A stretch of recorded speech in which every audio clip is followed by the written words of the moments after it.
හැම දිනකටම තෙරුවන් සරණයි මහා සංඝරත්නයේ අවසරයි. අපි මජ්ක්‍ධිම නිකායේ සම්මාදිට්ඨි සූත්‍රය සාකච්ඡා කරමින් ඉන්නේ. එතකොට දැන් හැමෝටම මේ සම්බන්ධ වෙච්ච හැමෝටම මතකයි සම්මාදිට්ඨිය කියලා කියන්නේ මේ අවස්ථාවේදී හැමතිස්සෙම නෙවෙයි. අකුසලයේ දන්නවනම් අකුසල මූලය දන්නවනම් කුසලයේ දන්නවනම් කුසල මූලය දන්නවනම් සම්මාදිට්ඨිය. ඒතර අකුසලය කියලා කියන්නේ මොකද්ද? ප්‍රාණඝාත ආදී දස අකුසල කර්මපත. අකුසල මූලය කියන්නේ මොකද්ද? ලෝභ දෝෂ මොහ. කුසලය කියන්නේ මොකද්ද? දස අකුසල කර්මපතයන්ගෙන් වැළකීම. කුසල මූලය මොකද්ද? අලෝභ දෝෂ මොහ. ඔය කාරණා අපි සාකච්ඡා කළා. ඊට පස්සේ දස අකුසලයේ පළවෙනි එක වන ප්‍රාණඝාතය පිළිබඳව දීර්ඝ වශයෙන් සාකච්ඡා කළා. අපි දැන් අදින්නාදානය ගැන තමයි සාකච්ඡා කර හිටියේ. ඒකට අදින්නාදානය සිද්ධ වෙන ආකාර 25ක් තියෙනවා. අන්න ඒවා ගැන තමයි අවසාන වශයෙන් අපි සාකච්ඡා කර හිටියේ. Everyone, Sarana, everybody, and with the permission of the Venerable Mahasangha, we are going to continue our excursion into the Majjhima Nikaya, the middle length discourses. It's good to keep whatever we've been discussing here for the last few days. So it is within reading of the Sutta number 9, the Right View Sutta, where Venerable Sariputta gives one of the first definition he gives about the one of right view is one who recognizes the unwholesome and the root of the unwholesome and the wholesome and the root of the wholesome. That is one of right view and so on. So then Venerable Sariputta goes on to explain here the unwholesome is the 10 unwholesome courses of action starting with killing, and that the wholesome is avoiding those 10 same things. The root of the unwholesome is greed, aversion and delusion, and the root of the wholesome is non-greed, non-hatred or non-aversion and non-delusion. Now we have been having lengthy discussion about the first of the wrong actions, that is wrong things, that is killing. Now we are about kind of hopefully ending the discussion of the stealings. That's the second one. එතකොට දැන් මේ හොරකම් කරපු ඒ සිද්ධියක් විනිශ්චය කරද්දී හොරකම හරියට සිද්ධ වුණාද නැද්ද කියලා විනිශ්චය කරද්දී ඒ හොරකම් කරපු වස්තුවට අදාළ කරුණු පහක් සලකා බලන්න ඕන. පළවෙනි එක තමයි ඒ හොරකම් කරපු වස්තුව, හොරකම් කරපු කාලය, හොරකම් කරපු දේශය නැත්නම් රට, ඊට පස්සේ ඒ බඩුවේ වටිනාකම ඒක පාවිච්චි කරලාද නැද්ද කියන එක. ඔන්න ඔය කරුණු සලකා බලලා තමයි හොරකමක් විනිශ්චය කරන්නේ. So in the kind of decision or information? Judging. Yeah. So like judging decision making about probably the severity of the stealing. What is considered is හොරකම් කළ වස්තුව. The thing, the time, the region, the value, and whether it has been used or not. ආන්නේ කරුණු සලකලා බලලා තමයි මේ ඒ හොරකමට අදාළ ඇවත සිද්ධ වෙලාද නැද්ද කියලා තීරණය කරනවා. මේ ඇවතක් මේ උපසම්පදා හාමුදුරන්ට අදාළ කාරණාවක් කතා කරන්නේ. ගිහි ඔක්කොටම අදාළමයි කියලා කියන්නත් බෑ. හොරකමක් සිද්ධ වෙලාද නැද්ද කියලා උපසම්පදා හාමුදුරන්ට අදාළව විනිශ්චය කරනකොට මෙන්න මේ කරුණු සැලකිල්ලට ගන්නවා. So this again is what we take this from is the decision making or the factors that are applicable or not applicable when deciding about a higher monk's or fully ordained monk's offense or non-offense or severity of offense. That does not mean these things are directly applicable to lay people or all of them. දැන් එක අවස්ථාවක සිද්ධියක් වුණා. එක හාමුදුරුවනේ කුරුවන්වැලි සෑය මළුවට ගිහම වටින රෙද්දක් වැටිලා තියෙනවා දැක්කා. වටින සලුවක්. දැකලා එයා හොර හිතින් ඒක අහුලගත්තා. අහුලගත්තට පස්සේ එයාට හිතුණා දැන් මේ ශික්ෂාපදේ කැඩුනද දන්නේ නැහැ. පරාජික වුණාද දන්නේ නැහැ කියලා එයා දැන් සිවුරු ඇරලා යන්න හිතුවා. එහෙම හිතලා කෝකටත් එක්ක මේ විනයදරයෙන් ගිහින් අහලම යනවා ගෙදර කියලා ඇහුවා ගිහින්. So this is like illustration story from the old Sri Lanka. So නෝනහත්ය අර පුටු මේ මෙතන දෙකක් තියෙන ඒවෙන් ගන්න. So So this there is this like probably most famous stupa in Anuradhapura called the big stupa or the Ruvanwali stupa. So there was a monk who saw a very valuable cloth near that stupa, and with a kind of thieving thought, he took it. So after some time he thought, no, I have done the offense of stealing, so I have better disrobe and go home. But then he thought, before I disrobe, it's better to check with a knowledgeable, let's say, discipliner, master monk. So ඊට පස්සේ ගිහිල්ලා උන්වහන්සේට මේ විස්තරේ කිව්වා. මෙහෙම වටින සලුවක් වැටිලා තිබුණා රුවන්වැලි සෑය මළුවේ. මම ඒක හොර හිතින් අහුලා ගත්තා. මේ මට පරාජිකා වෙලාද නැද්ද දන්නේ නැහැ කියලා. So he explained, I saw this like cloth lying there, and with the kind of thieving mind, I took it. So I'm not sure whether the offense has happened or not. ඊට පස්සේ ආන්දරු කිව්වා මේක පරීක්ෂා කරලා බලන්න ඕනේ. මේ සලුව අයිති කාටද කියලා හොයාගෙන ඉන්න කිව්වා. So then the Vinaya expert, the like monk that was expert on the disciplinary rules, told him, you need to like examine this and find out whether the cloth had an owner or not. No. He asked, you have to find the owner of the cloth. Yeah, that's what I said. No. Okay. Owner of the cloth. You have to find owner of the cloth. Okay. ඉතින් ඒ හාමුදුරු හිතුවා කොහොමද අයිතිකාරයා හොයන්නේ මේ සලුවේ මේ චෛත්‍ය මළුවට 100 ගාණක් භික්ෂූන් වහන්සේලා එනවා 100 ගාණක් මිනිස්සු එනවා කාගේද මේක කියලා හොයාගන්න අමාරුයි කියලා හිතුවා ඒ හිතුවත් එයා ඔක්කොම අනුරාධපුරේ ආරාම වලට ගිහින් මේ සලුව පෙන්න ඇහුවා කවුද මේකේ අයිතිකාරයා. So he thought, how am I supposed to find this, because this is the most like popular stupa, so all the time like all kind of monks and lay people come there. So anyway, he went to all the religious like temples and places like that in Anuradhapura and showed everybody this cloth and asked them whether it's their cloth or not. ඒතර කවුරුවත් අයිතිකාරයෙක් හිටියේ නෑ අනුරාධපුරේ. So he didn't find anybody that would say that it was his cloth. ඊට පස්සේ අර ආන්දරන්ට ඇවිල්ලා කිව්වා. So then he went back to the Vinaya expert monk and told him. ඊට පස්සේ ඒ ආන්දර කිව්වා අනුරාධපුරේ වඳින දකුණෙනුත් හාමුදුරුවෝ වෙනවා. දකුණේ ගිහිල්ලා ඒ ආරාම වලිනුත් අහලා බලන්න කිව්වා. So then this disciplinary expert said, no, there are monks living to the south. So you should go to the south and ask the monks there. ඒ කියන්නේ southern Sri Lanka. මේ හාමුදුරුවෝ ගිහිල්ලා පන්සල් වලින් අහලා බලනකොට අයිති හාමුදුරුවෝ හම්බුණා. So while going through the southern monasteries, he found a monk that said it was his cloth. ඊට පස්සේ ඒ හාමුදුරුවෝත් එක්කගෙන මේ විනයදරයා ගාවට ආවා. So with that monk he came back to the Vinaya expert monk. ඊට පස්සේ විනයදර හාමුදුරුවෝ කිව්වා මේ රෙද්ද ගැන ඔයාගේ අදහස මොකක්ද කියලා. ඇහුවා අර අයිතිකාර හාමුදුරුවෝ. So then this Vinaya expert monk asked the owner, what is your idea about this cloth? ඒතර ඒ හාමුදුරුවෝ කිව්වා මේ මහ සෙනග ගොඩ මැද්දේ මේ සලුව නැති උනේ. ඉතින් ඕක මට ආයි හම්බ වෙන්නේ නැහැ කියලා මම අතහැර දාලායි ගියේ කියලා. So then this owner said, it like fell, or I got lost it in the middle of crowds of people there.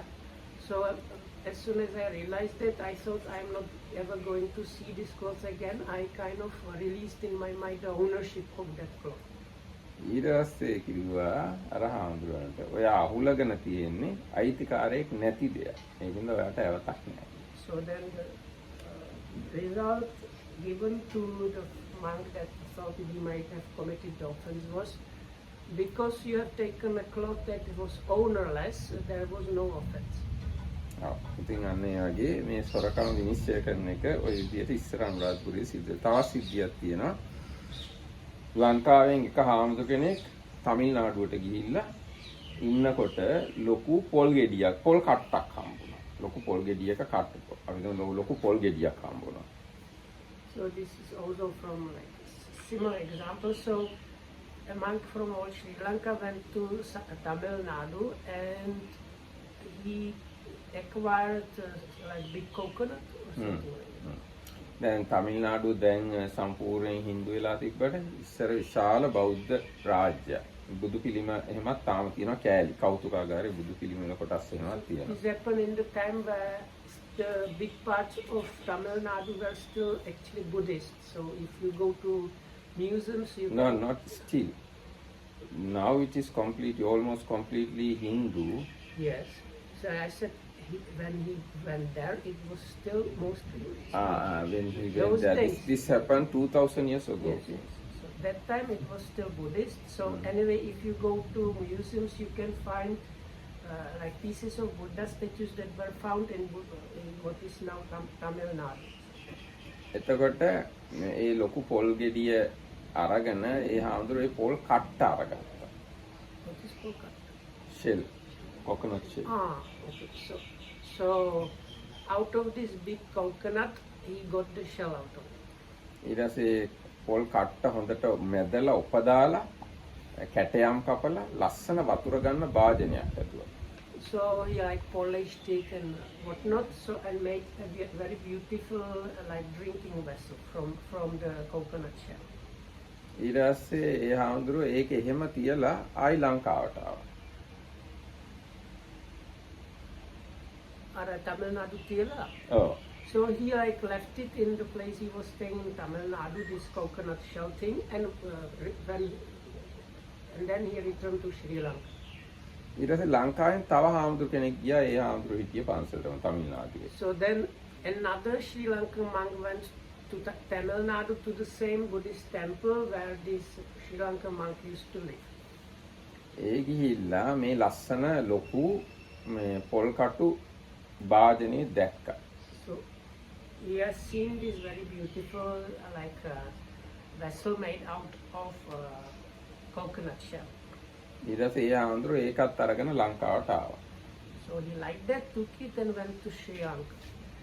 ලංකාවට ඇවිල්ලා ඒ හාමුදුරුවෝ ඒක පාවිච්චි කරනකොට අර ඒක හදපු හාමුදුරුවෝ දැක්කා. So and he was using it, and while using it, the monk who made this kind of coconut shell thing saw it. දැකලා ඔයා මගේ භාජනය හොරකම් කළා කියලා චෝදනා කළා. And he blamed her, oh, you are now using my thing, you are a thief, you have stolen this. ඊට පස්සේ ඉතින් දැන් ඔක්කොම මේ බැලුවාම අන්තිමට හොරකමක් වෙලා කියන තැනටම කතාව ගියා. දැන් හොරකම ඔප්පු වෙන්න වගේ යනවා. So because they wanted to solve this like dispute, they even went to the Tamil Nadu. No. They Just are like just try in, to solve it. They are just in Anuradhapura Mahavihara. Okay, so they didn't go there like physically, but they went to the like origin of that. Origin of that means? The whole story, because they try to decide if it's really stolen or not. ඔව්. ඒගොල්ලෝ දැන් මේ විනිශ්චය කරන කොමිටි එකකට ආවා දැන් මේක. So they are in the middle of kind of monks committee that was trying to decide if it was or wasn't an offense. එතකොට එතන හිටියා ආභිධම්මික ගෝදත්ත කියලා හාමුදුරුවෝ. So one of them was this Abhidhamika Godatta monk. එතකොට ඒ හාමුදුරුවෝ ඇහුවා මේ භාජනේ තමිල්නාඩුවේ කොච්චර වටිනවද කියලා. So he asked how value, like what's the, you would say retail value of this coconut shell thing in Tamil Nadu now? එතකොට කිව්වා තමිල්නාඩුවේ පොල් කටු වල කිසිම වටිනාකමක් නැහැ. So the answer was in Tamil Nadu, like nobody, like for coconut shell thing, it's like you wouldn't get any money for that even. It's so a cheap thing. ඊට පස්සේ මේක හදපු හාමුදුරන්ගේ ඒ craftsmanship එක ඒක කොච්චර වටිනවද කියලා කැටයම් කැපීම. So then they asked, so how much a craftsmanship that was used to making this cost? Not the material, but the craftsmanship, what would be the cost of that? එතකොට ඒක බොහොම සුළු වටිනාකමක්. That one was also considered as like of very little value. ඒක මස්සක් හෝ ඊටත් වඩා අඩුයි කියලා කිව්වා. So that point was that the price for the craftsmanship needed to make it into this would be definitively less than this quarter of golden coin, which is the deciding value if the full offense happened on it. ඔව් නෑ මස්සක් කියලා කියන්නේ පාදයටත් වඩා ගොඩක් අඩු ගන්නවා. sorry. Oh, correction. So there is another coin value which is much less than the official boundary for the full breakage of the rule, and they said it's okay. So if I put it like, if the boundary for the gravest offense is 1,000 rupees, this was less than 10 rupees. The craftsmanship or something. ඊට පස්සේ ඒ හාමුදුරුවෝ ඉතින් රුපියල් 10ක දෙයක් ගත්තට පරාජිකා වෙනවද? So then they asked Godatta. the break. Godatta is the one who is judging now, judge. Did they ask the one that he made it, or that the one who From all the everybody. So this Abhidhamika Godatta asked all the monks, so does one break the precept and lose the manhood for taking something which is of so small value, let's say less than 10 rupees? ඔක්කොම තේරුම් ගත්තා මේකේ ඇතක් නැහැ කියලා සාදුකාර දුන්නා ඔක්කොම. So they gave consent saying no, this is not an offense. ඒ සාදුකාරය ඇහුණා රජ්ජුරුවත් එතනින් යමින් හිටියේ. බාතිකාබේ රජ්ජුරුව. So the king, බාතිකාබේ කියලා කියනවා. there was one of the Sri Lankan kings was kind of there, so he heard this. ඒකට ඒ රජ්ජුරුව මොකෝ මේ මිනිස්සු සාදුකාර දෙන්නේ කියලා. So he heard the committee giving it the consent, so he asked somebody these people why they are saying okay or something. සාදු. Yeah, but people, so foreigners, they don't know what sadhu means. Sadhu means something okay or no well problem. done. No, but if you say well done, then the problem is if you ask them, do you get offense for that, and they say well done, in English it can be understood that they say it is an offense. So they No, this is they gave sadhukara for the judgment. Okay. So that when he said this is not an offense, everybody said well done. එතකොට රජුරවන්ට ඒක ඇහිලා මොකද කියලා මේ විස්තරේ. So then the king wanted to know why this number of people is saying sadhu. ඊට පස්සේ කිව්වා මෙහෙම ගෝදත්ත හාමුදුරුවෝ නඩුවක් විසඳුවා කියලා. ඒකයි. Because they said, because this Venerable Godatta now has given a ruling about something. ඊට පස්සේ රජුරෝ කිව්වා මම ජීවත් වෙලා ඉන්න තාක්කල් භික්ෂූන්ගේ භික්ෂුණීන්ගේ ගිහියන්ගේ අධිකරණ ගැන ගෝදත්ත හාමුදුරුවන්ගේ විනිශ්චය හැමදෙනාම පිළිගත යුතුයි. So then the king said, as long as I am alive, monks, nuns, and male and female followers should kind of accept the judgment of this Venerable Buddha. ඔන්නෝම ඒ යමක් හොරකම වෙලාද නැද්ද කියලා ප්‍රශ්නයක් ඇති වුණාම ඔය කියාපු විදිහට කාලයයි භාණ්ඩයයි ඒක පාවිච්චි කරලාද නැද්ද කියන කාරණා මේ ඒව කොහොම සලකලා බලලා තමයි මේ හොරකම වෙලාද නැද්ද කියලා තීරණය කරන්නේ. So you need to decide all these things.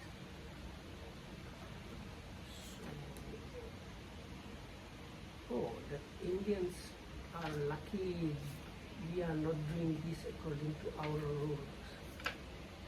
The Red Indians, because most of them didn't have idea that people can own lands.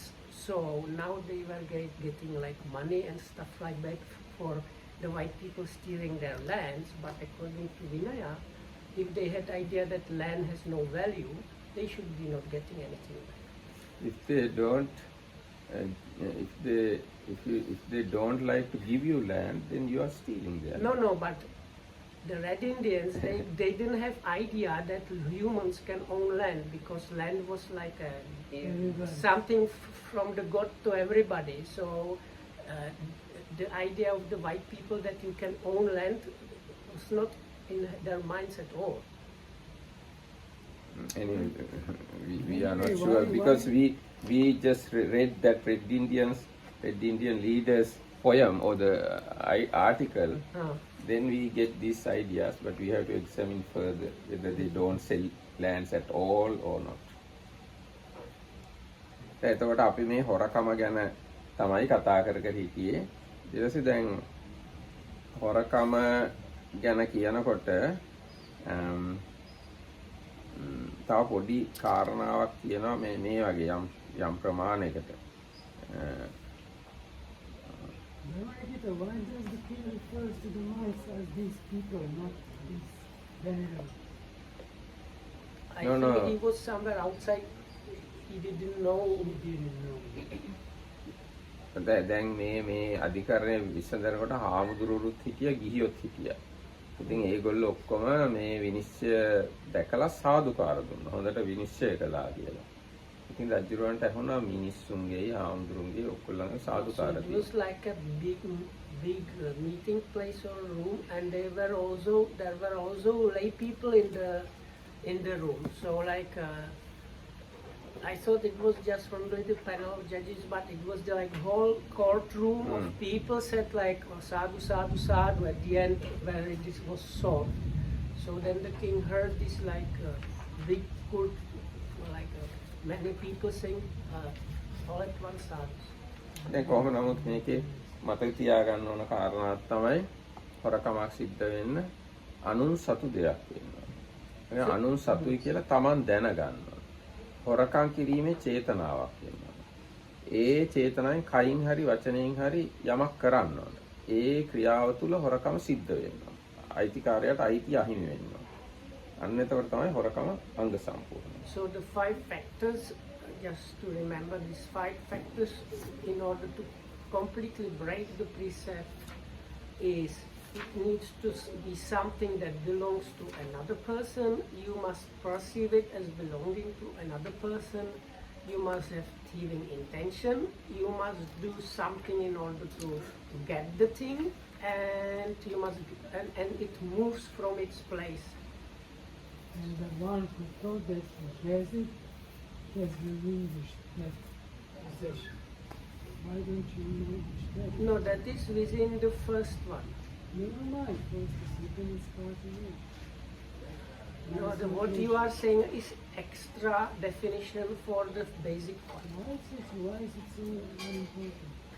No, it's important, but it's like subsection of the first one. It belongs to another. So like this, each of the 5 has many more like subsections. So the main things are like ownership That's for of the another. person, that's for the one who has stolen. This is another aspect. So why it's just neglected? And since it was very important, it was the conclusion on his clearance, that the other man couldn't further to his possession of it. දැන් එතකොට Yeah. මේ දෙවෙනි හොරකම ගැන අපි සෑහෙනම දැන් සාකච්ඡා කළා. ඉතින් කාමේසු මිච්ඡාචාරා මුසාවාද ඒ ඔක්කොම කතා කරන්න ගියොත් ඉතින් මේ සූත්‍රය අපිට කතා කරලා ඉවරයක් කරන්න වෙන්නේ නැහැ. ගොඩාක් තොරතුරු තියෙනවා මේක ගැන නේ. දැන් කාමේසු මිච්ඡාචාරා ගැන කතා කරනකොට ඒක හරිම විවිධයි එක එක පුද්ගලයාට අනුව. ඒ කියන්නේ දැන් උපසම්පදා හාමුදුරු කෙනෙක්ට අදාළ කාමයන් පිළිබඳ කතාව ගිහියෙක් කෙනෙක්ට අදාළට හොඳටම වෙනස්. ගිහියෙක් කෙනෙක්ට අදාළට වඩා සාමණේරයට වෙනස්. අර දැන් මේ අනිත් ශික්ෂාපදවල වගේ ඒවා ගොඩාක් වෙනස්. ඒවා ගැන දීර්ඝ වශයෙන් සාකච්ඡා කරන්න තියෙනවා. So then we are going to go to the third point. So once again we are discussing within the right view what is the wholesome and unwholesome, and unwholesome being killing, stealing, and now we are getting to the third one is adultery or sexual misconduct, and on the wholesome side is avoiding that. Now this one is like has like kind of more complexity, almost more, because for the monks, higher ordained monks, it's like quite different. Then for lay people, it's like quite different, and for novices, it's also quite different. අනිත් එක ඒව ගැන තියෙන විස්තර මේ වගේ පිරිසකදී කියවන්නත් අමාරුයි. ගොඩාක් ලැජ්ජා හිතෙන දේවල් තමයි තියෙන්නේ. So other thing is, especially like reading in front of people here is difficult because some of these things are kind of shameful. Not kind of, like some of you might really want to, if you hear, you want to cover your ears and go away and stuff like that. Some of them are really terrible. එතකොට මේ කොහොමද දල වශයෙන් කිව්වහම මේවා විපාක ගැනත් අර දැන් අකුසලයේ අකුසල මූලයයි දැනගන්න ඕනේ. කුසලයයි කුසල මූලයයි දැනගන්න ඕනේ. ඒ එක්කම හොඳයි දැනගන්න ඒවා විපාකය.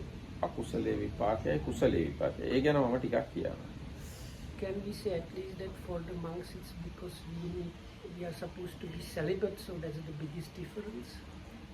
ඔව් දැන් එතකොට කාමයේ මිච්ඡාචාරා ගැන බලනකොට භික්ෂුන් වහන්සේලාට කිසිම ආකාරයක මෛතුන සේවනයක් කරන්න බෑ. So that's what I suggested. So to get at least some big, what is the biggest difference? Because the monks, they are supposed to live in celibacy. So like for them, there is like any kind of sexual intercourse is completely like prohibited and unallowable. ඒ කියන්නේ එක සැරයක් මෛතුනිය සේවනයේ යෙදුනත් භික්ෂුභාවය නැති වෙලා යනවා. So if a monk does even one time, even just a little bit kind of intercourse, his manhood is immediately lost at that moment. හැබැයි ගිහියෙක් කෙනෙක්ට නීත්‍යානුකූල භාර්යාව 500ක් තියාගෙන හිටියත් එයාට මොකුත් ප්‍රශ්නයක් නැහැ. Can I say the other way around? Okay, so Just this way, then the other way. So for a layperson, even if he has 500 wives and he's not breaking any laws, it is okay. එයාගේ කාමයේ මිච්ඡාචාරා ශික්ෂාපදේ කැඩෙන්නේ. So if it's within the law, no problem. It depends. ඔව් දැන් අපි හිතමු රටේ නීතියක් තියෙනවා එක භාර්යාවයි තියාගන්න පුළුවන්. එහෙම තීද්දියා තව භාර්යාවක් තියාගත්තොත් කාමයේ ශික්ෂාපදේ කැඩෙනවා. So like if the country has a law that you can have one wife and you have another one, then you break even the laws of the country and your the precept is broken if you have another one. ඒ වගේම ඒ රටේ තියෙනවා නම් කාන්තාවෝ 7 දෙනෙක් තියාගන්න පුළුවන් භාර්යාව වශයෙන් කියලා තව එක්කෙනෙක් තියාගත්තොත් ශික්ෂාපදේ කැඩෙන්න පුළුවන්. මට තේරෙන්නේ මම හිතලා කියන්නේ මට තේරෙන්නේ. දැන් ඒ රටේ නීතියට අනුව භාර්යාව 7 දෙනෙක් විවාහ කරගන්න පුළුවන්. ඉතින් භාර්යාව 7 දෙනෙක් විවාහ කරගත්තත් කාමයේ මිච්ඡාචාරා කැඩෙන්නේ නැහැ. If that country allows according to the laws and like also people accept it that you can have like let's say up to 7 wives. So if you have 7 wives, that itself is okay. According to the Moroccan understanding. ඒ වගේම දැන් සාමණේරය ගත්තොත් සාමණේරයෙක් එක සැරයක් මෛතුන සේවනයේ යෙදුනොත් සාමණේර බව නැති වෙනවා. උපසම්පදා හඳුරුව වගේම තමයි. The novices, they are very similar like the full-ordained monks. If they have even one time a little bit of sexual intercourse, their manhood, they lose the novicehood, but they can reach it. ඔව් දැන් සාමණේරයගේ උපසම්පදායේ වෙනස තමයි සාමණේරයෙක්ට සාමණේර බව නැති වුණාට ආයි හදා ගන්න පුළුවන්. උපසම්පදා කෙනෙක්ට උපසම්පදා නැති වුණොත් මේ ජීවිතේම ආයි හදන්න බෑ. So the difference is for a novice, they can again ask for like novice ordination again if they break it. With the higher ordained monks, once they lose their like ordination, in that life they cannot ever ordain as higher ordained monks again.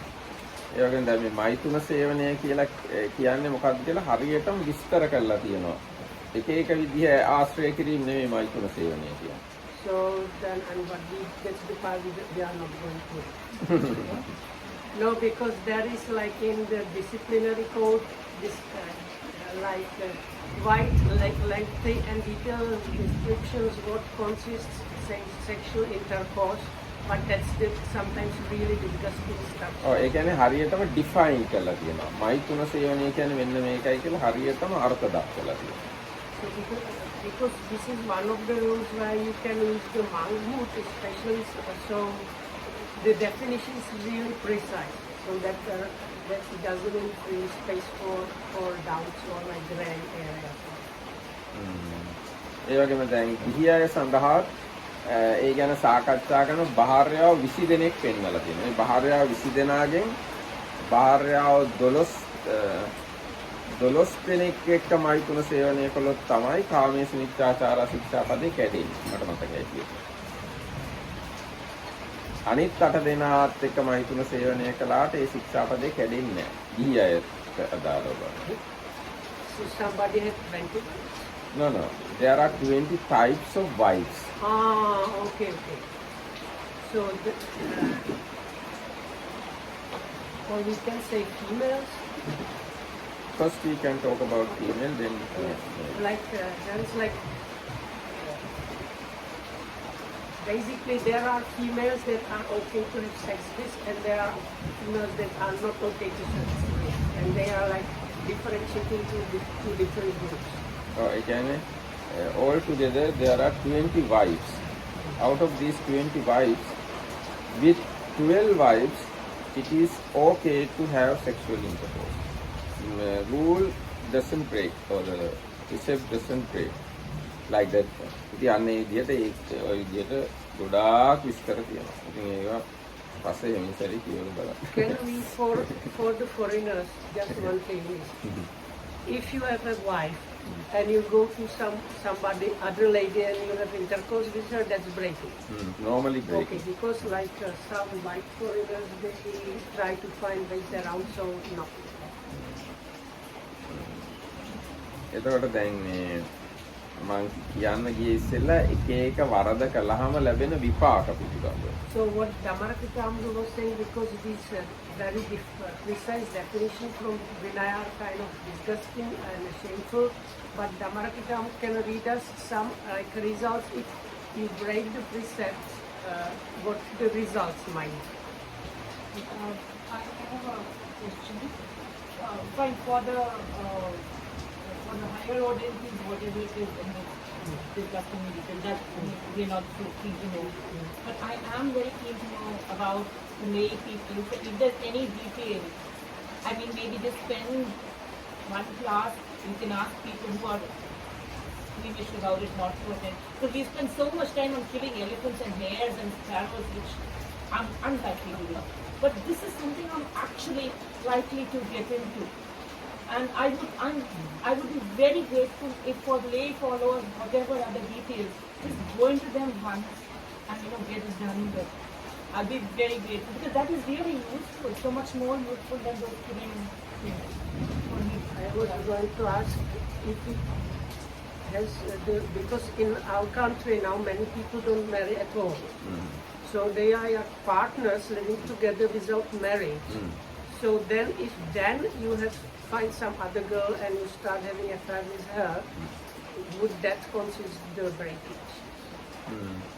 දැන් ඕගොල්ලෝ එකඟ වෙලා ඉන්නවා නම් මෙයා මගේ ස්වාමි පුරුෂයා මෙයා මගේ භාර්යාව කියලා ආන්නේ එකඟතාවය කඩනවා නම් කාමයේ මිත්‍යාචාරා වෙන්න පුළුවන්. So the basic rules, if you consider like he's my guy, like for lady he's my guy, he's my husband, and for the guy she's my lady, she's my wife, then, and you have some extra thing, then it's probably the precept is broken. ඒකම දැන් ඒ සමාජෙම එකතු වෙලා එකඟ වෙලා හිටියොත් මේ දෙන්නම මගේ භාර්යාව කියලා ඒ දෙන්නට වඩා එහා එක්කෙනෙක්ව සේවනය කළොත් මේ ශික්ෂාපදේ කැඩෙන්න පුළුවන්. So even if like you have two wives and you go to a third lady, then still that's precept probably broken. I will be mostly talking about guys, but it applies both ways. also if I'm alone, Mhm. but like the girl I want to go has a husband, I'm also breaking a peace. Yes.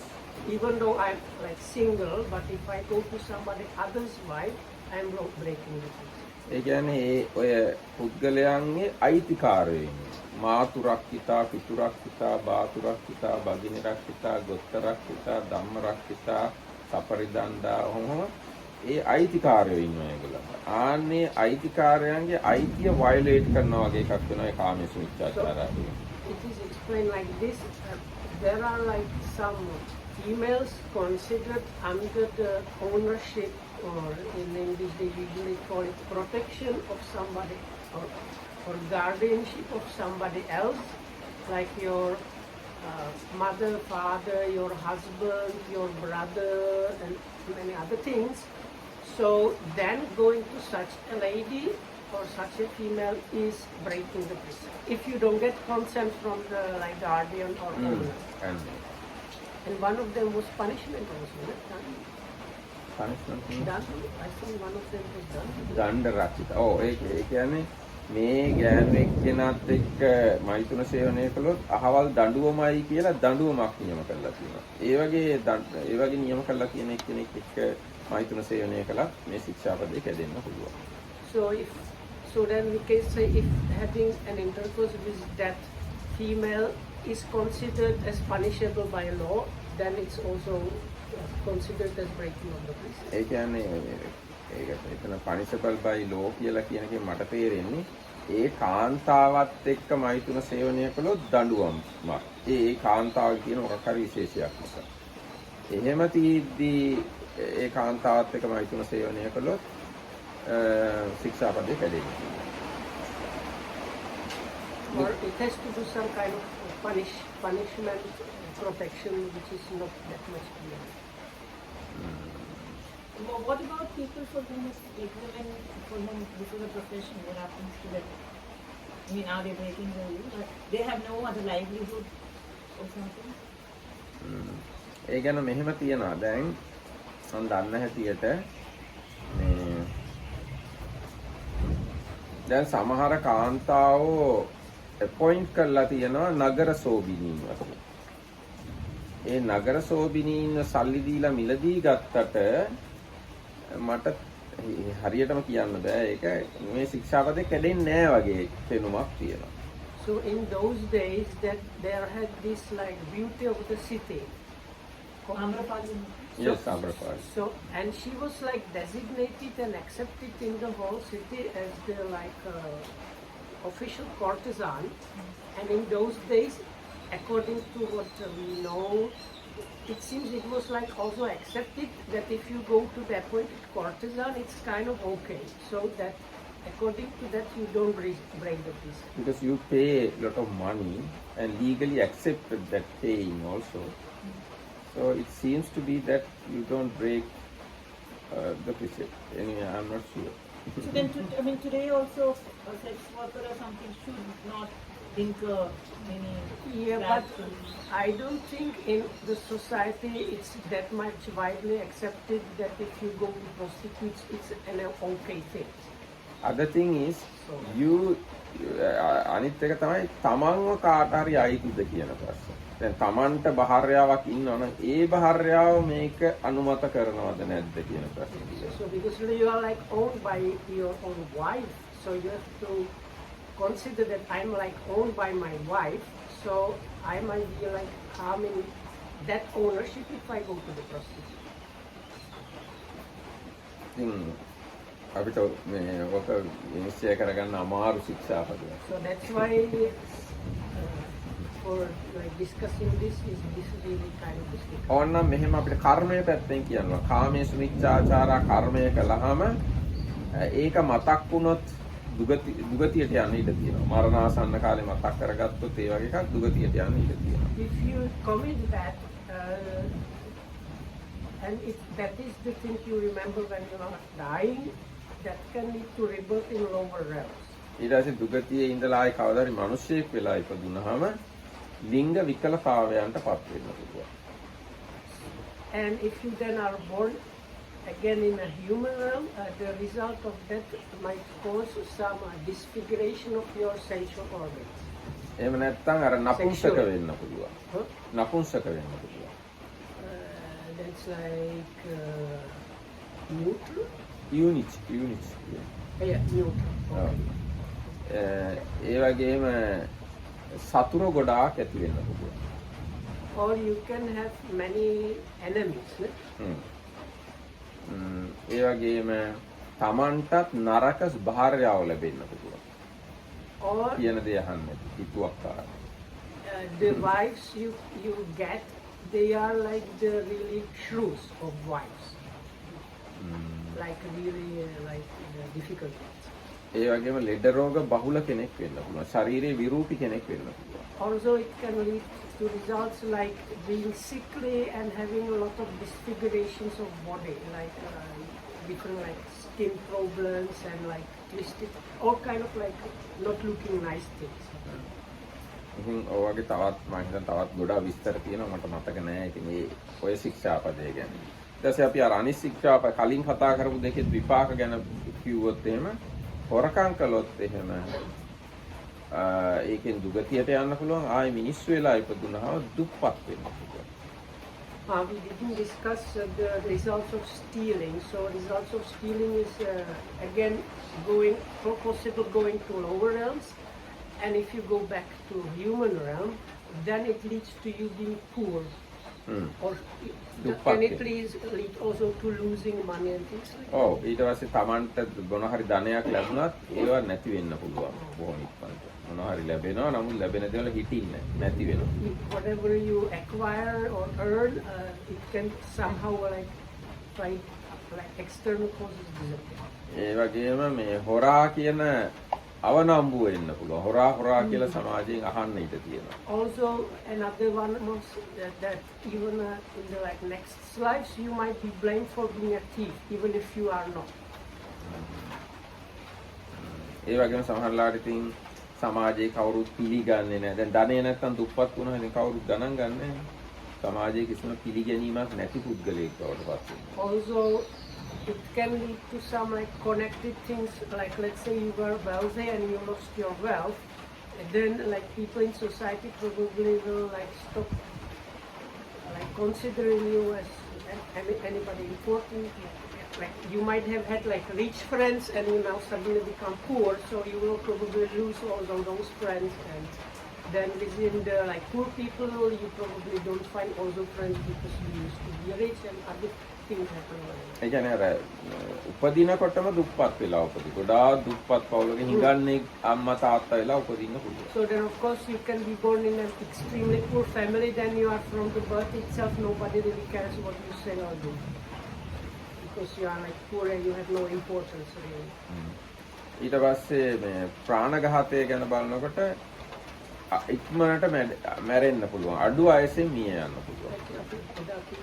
But anyway, it's good to mention it again now here together. So the results of killing once again, this kind of repetition, you can die soon. Like your life span is cut short. Or you can also end up in the bad destination. And again, you are sickly, things like that. ඒ වගේම දැන් ඊගායවත් ඔය එකම කිව්වොත් දැන් බොරු කිව්වොත් එහෙම දුගතියට යන්න පුළුවන්. ආයි මිනිස්සෙක් වෙලා ඉපදුනා ඔයාගේ වචන කවුරුත් බාර ගන්න පිළිගන්න. එවුන්කම් දෙන්නේ නැහැ. So for lying, you can also end up in lower realms after that. And if you go back to human realm, nobody trusts what you say. දැන් ඔය ගොඩාක් වෙලාවට ඔය අකීකරු දරුවෝ, අකීකරු භාර්යාවෝ, අකීකරු සේවකයෝ එහෙම ලැබිලා ඉන්නේ. ඒතර අපි හැමතිස්සෙම ඒගොල්ලන්ට තමයි බනින්නේ. අමන් කියන දේ අහන්නේ නැහැ මේගොල්ලෝ හරි නරකයි කියලා. ඒනට ඒක අපේම කර්මයක් වෙන්න පුළුවන්. So if you have lots of like servants or people under you and you are blaming them like they never listen to what I say and I give them instruction, they don't follow the instructions, it can be actually, it's a big chance that it's nothing, not really their fault that much, but it's like result of the lying in previous lives that is now happening. දැන් ඔය හිතුවක්කාර ළමයි ඉන්න ගොඩක් කියලා. හිතුවක්කාර ළමයි හම්බ වෙන්නේ ගැටෙන්නේ මේ ගොඩක් වෙලාවට බොරු කියන හින්දා වෙන්න පුළුවන්. මේ මම හිතලා කියන්නේ. හිතුවක්කාර කියන්නේ කියන දේ අහන්නේ නැති. ස්ටබර්න්. කියන දේ අහන්නේ නැති ළමයි. Okay, sure. ඒ වගේම දැන් කියන දේ අහන්නේ නැති බහාරයව කියන දේ අහන්නේ නැති ස්වාමි පුරුෂයෝ ඔක්කොම කියන දේ අහන්නේ නැති කමක් ඇති වෙන්න සෑහෙන හේතු වෙනවා බොරු කියන. So it's like if you are met with people that don't listen only to what you say, the reason probably is lies in the past life. Or it can be even this life. ඔව් මේ ජීවිතේ වුණත් වෙනවා. දැන් මේ ජීවිතෙත් වෙන එක අර කතන්දරක් තියෙනවනේ දැන් අර කොටිය එනවා කියලා බොරුවට කෑ ගැහුවා. හැබැයි ඇත්තට කොටිය ආපු දවසේ කවුරුත් ආවේ නැහැ. ඉතින් මේ ජීවිතේ වුණත් එහෙම වෙනවා. Oh, it's so funny. We have same story, but in our case it's vodka. So like in Sri Lanka, they say like the kid used to shout, "Tiger is coming! Tiger is coming!" And as a result, when the real tiger was coming, nobody would come and do anything because they knew he's always saying this. So in our country, we have wolf. Yeah, so.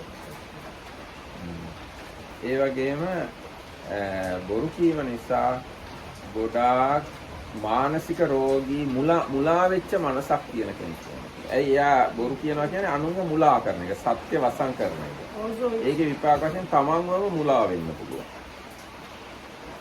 Kind of tendency to get easily confused, which can lead even up to like psychological problems.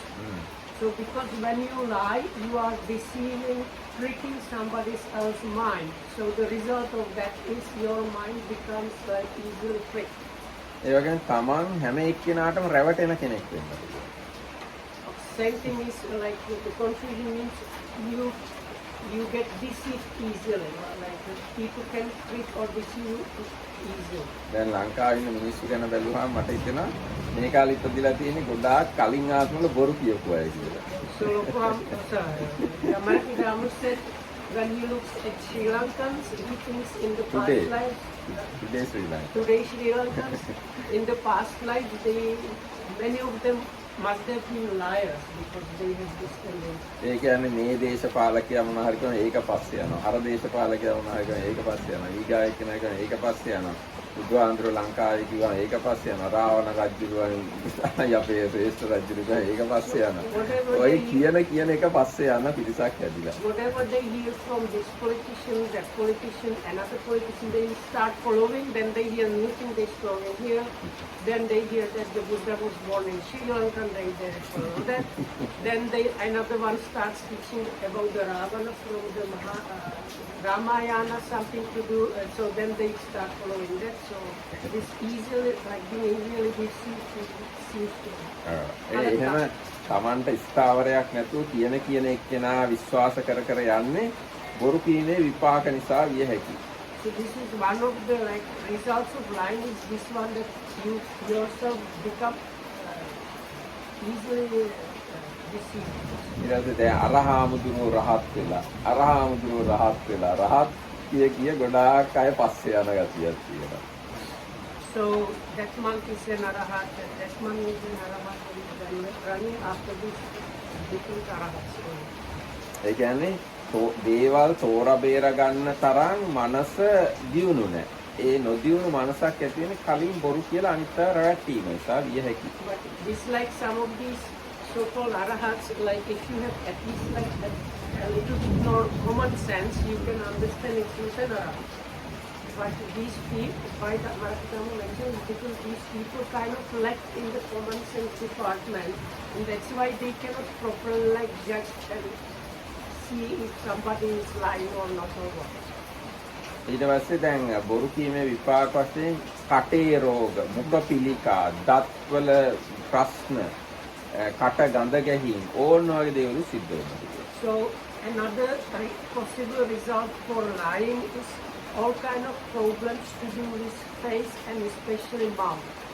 So like if your teeth are easily getting like cavities and the teeth are also like crooked and missing, and if you get like boils in your mouth easily or like some diseases around your face, all these things are possible result of lying. ඔය දැන් අපි මේ පරීක්ෂා කරන්න විදියක් නැහැ. ඔය මේ මුඛ පිළිකා තියෙන්නේ.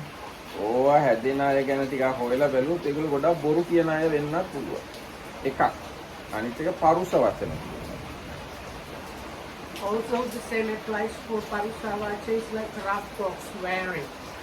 So the American said if we check people that have cancer of mouth, some kind of cancer of mouth, you might find out these people might be even in this like liars or people that use very rough language also. ඉතින් මේ දැන් පරුස වචනය ඊගාට තියෙන වචනයක් තමයි කේලම කියලා කියන්නේ. කේලම් කීමේ විපාක වශයෙන් සිද්ධ වෙන්නේ තමන්ගේ ප්‍රියයෝ හිතවත් අය වහාම කැඩිලා යනවා. තමන්ට අහිමි වෙනවා නැති වෙනවා. ભેද විඳ වෙනවා තමන්ගේ පිරිස. So the next one out of this is actually the lying and rough speech, and now backbiting. They are the next like on the list of the unwholesome things. So backbiting again means you cause rift between people, so the result is like similar on your way. So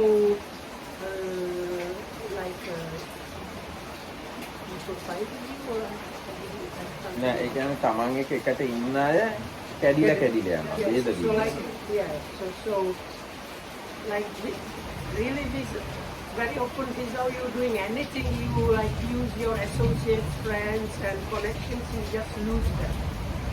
ඒ කියන්නේ තමන් තනි වෙන්න පුළුවන්, හුදකලා වෙන්න පුළුවන්. තමන්ගේ පිරිස බිඳිලා ගිහිල්ලා.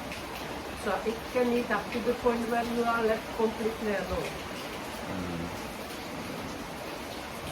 ඒ වගේම දැන් තමන් හොඳට විශ්වාස කරගෙන ඉන්න අය ඒ විශ්වාසය කඩන්න පුළුවන්. ඒක අර බොරුවටත් අදාළ වෙනවා. So losing trust of people also, and that one also can go under the results of lying. So like people can lose trust in you or what you say. ඊට දැන් විශ්වාසන කතා කිරීමේ විපාක වශයෙන් මම මේ හිතලා කියන්නේ මගේ දැනුම තමන්ගේ වටිනා කාලය නැති වෙන දේවල් වලට යෙදෙන්න සිද්ධ වෙනවා. So according to the American understanding, this number 4 in the 4 unwholesome things done by talk is so-called empty speech or like empty talk. So according to the American understanding, is losing your valuable time for like stupid, useless things. දැන් සමහර වෙලාවට ගොඩාක් මහන්සි වෙලා යමක් ලබා ගන්නවා. හැබැයි ලබා ගන්න දේ කිසිම වැඩක්. නිකන් කාලේ නාස්ති කිරීමක් විතරයි අවුරුදු ගාණක් කරලා තියෙන්නේ. So sometimes you might even for a number of years strive to get something, and when you finally get it, there is no use. It's like useless. දැන් සමහර අය මහන්සිලා PhD එකක්. ඒක ඉතින් තමන් කියවන්නෙත් නෑ, අනුන් කියවන්නෙත් නෑ, මොකක්වත් ඒක වටිනා තමයි නැති. PhD නිසා job හම්බ වෙන්නේ නෑ. ජොබ් හම්බ වෙන්නෙත් නෑ PhD එක නිසා. ඒක අර රාක්‍ය විතරක් කියලා තියෙන අපරාධය අවුරුදු 5ක් නාස්ති. ඒ වගේ වෙන්නේ ගියාත්ම සම්ප්‍රප්පලාප කියේ So like many people when they write PhDs, they end up just being filed somewhere in the university library somewhere, and nobody reads them. It's not used for anything.